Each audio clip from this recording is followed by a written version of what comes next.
দেশ অনেক উন্নতি হচ্ছে, এগিয়ে যাচ্ছে, আরো এগিয়ে যাবে। তারপর হচ্ছে কি আপনার কোনো অসুবিধা নাই, আরো উন্নতি হবে। এগুলা এটা হইল গিয়া 2 নম্বরই মাস। কালকেও বিভিন্ন জায়গায় মারামারি হয়েছে।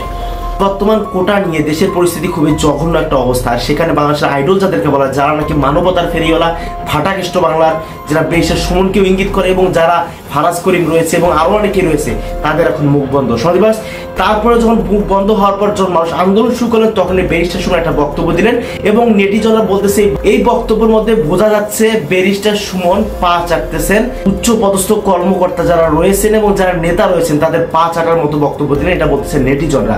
আসলে কি ব্যারিস্টার সুমন পা চাটা গল্প বললেন, নাকি তিনি নেতার মতো নেতা একটা কথা বললেন, এটাই আমাদের দেখার। আসলে যারা নেটিজন রয়েছে তারা বিভিন্ন জন বিভিন্ন মন্তব্য করতেই পারে। এবার আপনার পালা, না স্কিপ করে পুরো ভিডিওটি দেখুন। আসলে ব্যারিস্টার সুমন কোটার পক্ষ নিলেন, নাকি ছাত্রদের পক্ষ নিলেন, নাকি তিনি পা চাটা গোলামের মতো আওয়ামী লীগের পক্ষ নিলেন, এই জিনিসটা আপনারা দেখতে পারবেন। আপনাদের নিজস্ব মতামত জানান। আমি এতক্ষণ ধরে যা বললাম সব নেটিজনরা বলেছিল, আর এখন আপনারাই অবশ্যই জানাবেন আসলে তিনি কি কাজ করলেন। চলুন আমরা সেই ভিডিওটি একটু দেখে আসি। যে আমি তো অবশ্যই আমার সুবিধা মতো বলছি, কিন্তু আমার সুবিধা কোনটা? জেমে পড়ে থাকবো, আমি মারামারি দেখবো, আমার খারাপ ভালো লাগবে? আমি কি অমানুষ তো না? আচ্ছা, মানুষ না হয় দামি না, আমি অমানুষ তো না। বাচ্চারা মারামারি করবে, আমার ছাত্রলীগ যে দল আমি করছি, আমার ছাত্রলীগ বদনামে পড়বে, আমি বসে থাকবো? আমার সুবিধা তো এইটাই। মানে শুনেন, যারা আমার সুবিধার কথা বলে তারা আমার সুবিধা ছাড়া মাথায় কিছু আসে না। আমার সুবিধা যে আমাদের সুবিধা হইতে পারে, আমার সুবিধা যে দেশের সুবিধা হইতে পারে, এইটা বেশিরভাগ লোক জানে না। এই কারণে এরা এইসব কথা বলে।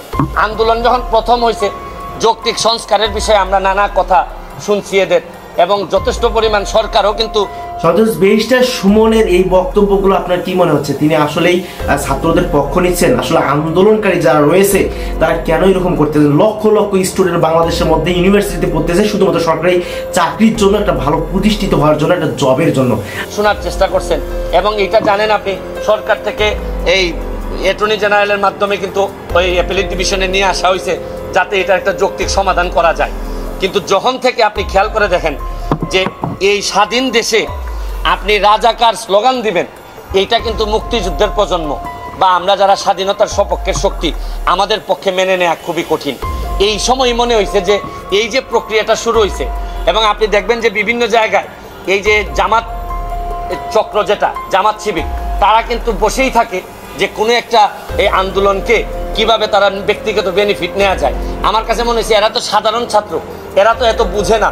এই যে স্লোগান টোগান দেওয়ার মধ্য দিয়া এরা যেটা অধিকারের আন্দোলনের কথা বলতেছে, এইটা অধিকারিত, কিন্তু এইটার সাথে রাজাকার এই যে স্লোগান, আপনি এই স্লোগান দেওয়ার পর বাংলাদেশের কোনো এই স্বাধীনতার সপক্ষের কোনো মানুষ এই জায়গায় আর থাকবে না। অনেকে বলছেন যে আমি অনেক আড়ালে ছিলাম বা এরকম বলতে পারেন। আচ্ছা, আপনি কি জানেন বেশিরভাগ মানুষই কোটা আন্দোলন যারা মৌনভাবে সমর্থন দিচ্ছেন বা বিরোধিতা করতেছেন, অনেকেই জানেনই না যে আন্দোলনটা কিসের জন্য। অনেকে জানেনই না যে কোটাটা আসলে অ্যাপ্লাই হয় কখন। একটা মানুষ প্রিলি, রিটেন এগুলা পাস করার পরে তো কোটা অ্যাপ্লাই হয়। অনেকে মনে করেন, ধারণা যে কোটাটা মনে হয় বাড়ি থেকে নিয়ে আইসা এই কোটাতে ভর্তি করে দেওয়া হয়। আবার অনেকেই জানেন না আসলে কত পার্সেন্ট কোটাতে দিতে হয়। অনেকেই জানেন না কোটা না দিলে আপনার দেশের কি ক্ষতি হতে পারে, মানে পিছাই আছে জনগোষ্ঠী কতটা পিছাইতে পারে। তো আমার কাছে অনেক ইনফরমেশন যেটা আমি পুরাপুরি না জেনে কথা বলি না। এখানে আবার সুপ্রিম কোর্টে আছে পেন্ডিং, আদালতের যেটা জুরিসডিকশনে আছে, সাব জুডিস ম্যাটারে আমার দ্রুত আইসাই কথা বলা। আমি এরকম, এখন তো আমি মেম্বার অফ পার্লামেন্ট, আমাকে তো অনেক বুঝে শুনে কথা বলতে হয়।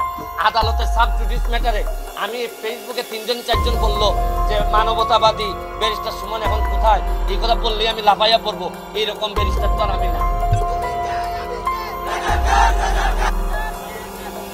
সরকার তাই মনে করতেছে, আমার এদের আচরণ দেখে মনে হইতেছে।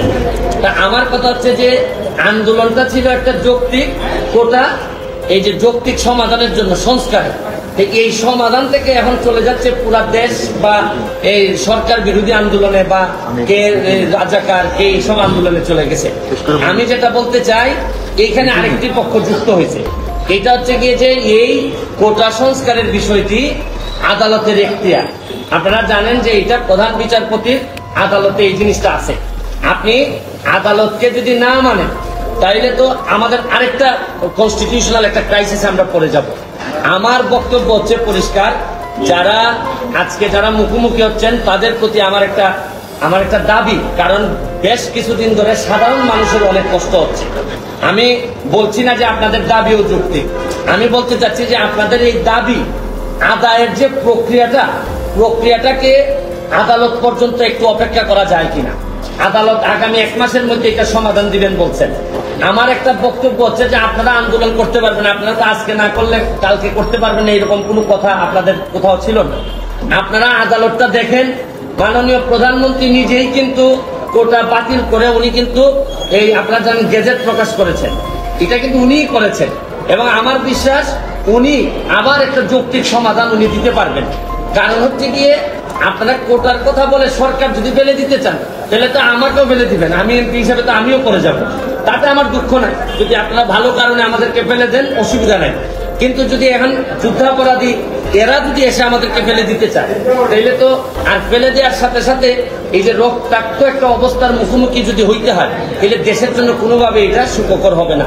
আমার বক্তব্য হচ্ছে আপনারা অন্তত 1 মাসের জন্য এটাকে স্থগিত করেন এবং প্রয়োজনে আমি আপনাদেরকে নিয়ে যারা কোটা সংস্কারের আন্দোলন করতেছেন তাদের যারা নেতৃবৃন্দ তাদেরকে নিয়ে যারা আসলেই প্রকৃত ছাত্র তাদেরকে সাথে করে নিয়ে প্রয়োজনে আমি প্রাইম মিনিস্টারের সাথে বসে কথা বলবো যাতে একটা যৌক্তিক সমাধান করা যায়।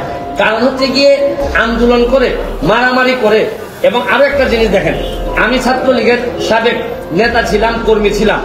ছাত্রলীগ এবং যারা মুখোমুখি হয়ে গেছে এটা কিন্তু একটা চক্রান্ত চলতেছে যে ছাত্রলীগকে কিভাবে অজনপ্রিয় করা যায়। কারণ সেখানে যদি কাটছাট থাকে আর সেখানে যদি এইরকম আমাদের উপর চাপানো হয়, এমনিতেই চাকরির সংখ্যা খুবই কম, দেখা যায় 125 জন লোক নেবে, সেখানে আসতেছে পরীক্ষা দিচ্ছে লক্ষ লক্ষ স্টুডেন্ট। সবাই দেখবেন বাসার থেকে টাকা না নিয়ে ঢাকার মতো জায়গায় থাকার পর কোনো মতো খেয়ে পরে ডাল ভাত খেয়ে পড়াশোনা করে তারা চাকরির চিন্তা করতেছে, তাদের কোনো কোটা নাই। আর তাদের বিপক্ষে যদি এইরকম আচরণ হয় তাহলে বর্তমানে বাংলাদেশের অবস্থা কোথায় যাবে? সন্দেবাস আমি কথা বলবো না, চলুন বেশি শুনুন আর কি বললেন, পুরো ভিডিওটি না স্কিপ করে পুরো ভিডিওটি একটা দুইটা দলের মুখোমুখি করবেন। সব এখন ছাত্রলীগ যদি কাউরে বাড়ি দেয় অথবা ছাত্রলীগ বাড়ি খায় তখন কিন্তু হয়তো একটা খারাপ পরিস্থিতির দিকে যাবে। ছাত্রলীগকে আরো অজনপ্রিয় করার একটা প্রক্রিয়া চলতেছে। আমি মনে করি আমি ছাত্রলীগকেও দাবি জানাবো যে আপনারা প্রকৃত অর্থে যদি কাউকে প্রতিহত করেন তাহলে যদি দেখা যায় যে এই আন্দোলনের বাইরে থেকে কেউ এসে সরকারের ক্ষতি করতে চায়, রাষ্ট্রের ক্ষতি করতে চায়, তাদেরকে আপনারা প্রশাসনের কাছে হস্তান্তর করবেন, নিজেরা আইন তুলে নেবেন না। আমি আপনাদের এই বড় ভাই হিসাবে বলতেছি, আর যারা আন্দোলন করতেছেন তাদেরকেও আপনাদেরই বড় ভাই আমি বলতেছি যে আপনারা আদালতের দিকে একটু দেখেন। 1 মাস পরে যদি আপনাদের মনে হয় যে না এটা যৌক্তিক সমাধান হয় নাই তাহলে আপনারা আবার আন্দোলন করতে পারেন, কিন্তু অযথা মুখোমুখি হয়ে আপনাদের পুরো ভবিষ্যৎটা সামনে, আমি চাই না আপনাদের ভবিষ্যৎ নষ্ট হোক এবং এই রাষ্ট্রে বা দেশে একটা বিশৃঙ্খলা পরিস্থিতি তৈরি হোক। কারণ এইরকম বিশৃঙ্খলা পরিস্থিতি তৈরি হইলে সরকার কিন্তু কঠিন হাতে মন্তব্য বিভিন্ন রকম হতে পারে, কিন্তু আপনার মন্তব্যটি আমাদের জানা দরকার। আপনার কি মন্তব্য? ব্যারিস্টার সুমন আসলে কি এই কোটা আন্দোলনকারী শিক্ষার্থীদের পক্ষ নিলেন নাকি তিনি পা চাটা গোলামদের মতো তিনিও পা চাটলেন?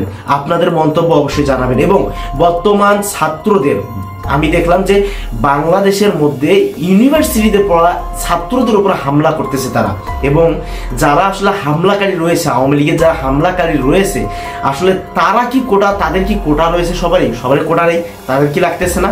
অবশ্যই লাগতেছে, কিন্তু তারা এই নেতাদের মানে একটু পদ উন্নতির জন্য তারা এরকম মানে আমাদের মতো বন্ধু ভাই ছাত্র যারা রয়েছে তাদের উপরে তারা এরকম অত্যাচার করতেছে, তাদেরকে লাঠিচার্জ করতেছে, অনেকে তো মারাও গিয়েছে, আপনারা অনেকে শুনে গিয়েছেন। সমাজবাস এইরকম একটা অবস্থা রয়েছে। আর অনেকেই বলতেছে নেটিজনরা যে ছাত্র লীগ, এখান থেকে ছাত্র কথাটা বাদ দিয়ে লীগ দেয়, কেননা তাদের নামের প্রথমে ছাত্রটা মানাচ্ছে না, এরকমই বলতেছে নেটিজনরা। সমাজবাস এই ব্যাপারটি নিয়ে কি মন্তব্য এবং ব্যারিস্টার সুমনের কথায় আপনার কি মনে হলো অবশ্যই আপনারা আমাদের কমেন্ট বক্সে জানিয়ে দিন। আজকে ভিডিও এই পর্যন্তই। চ্যানেল নতুন সাবস্ক্রাইব করুন, বন্ধু হয়ে পাশে দেখুন। আল্লাহ হাফেজ।